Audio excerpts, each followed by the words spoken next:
ഇന്നൊരു അടിപൊളി കൂന്തൽ റോസ്റ്റ് തയ്യാറാക്കിയാലോ. ചൂടായ ചട്ടിയിലേക്ക് 2 ടേബിൾ സ്പൂൺ ഓയിൽ ഒഴിച്ചു കൊടുക്കാം. പിന്നെ 1/2 ടീസ്പൂൺ കടുക് ചേർത്ത് പൊട്ടിച്ചെടുക്കാം.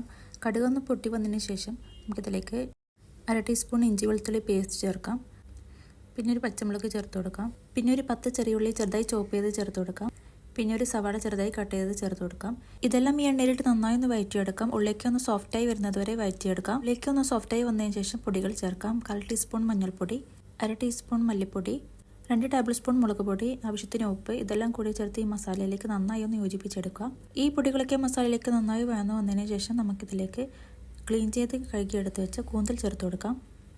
കൂന്തൽ ചേർത്ത് നന്നായി ഒന്ന് മിക്സ് ചെയ്ത ശേഷം ഇതൊന്ന് 5 മിനിറ്റ് നേരം നമുക്ക് അടച്ചു വെച്ച് വേവിക്കാം. 5 മിനിറ്റ് ശേഷം തുറന്നു നോക്കിയപ്പോൾ കൂന്തലിൽ നിന്നും ധാരാളം വെള്ളമൊക്കെ ഇറങ്ങി വന്നിട്ടുണ്ട്.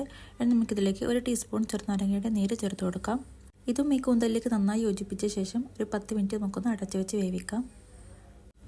10 മിനിറ്റ് ശേഷം നമ്മുടെ കൂന്തലൊക്കെ നന്നായി വെന്ത് വന്നിട്ടുണ്ട്. ഇനി ഇതിലെ വെള്ളം വറ്റിച്ചെടുക്കാൻ വേണ്ടി 2 മിനിറ്റ് നേരം തുറന്നു വെച്ച് വേവിച്ചെടുക്കാം.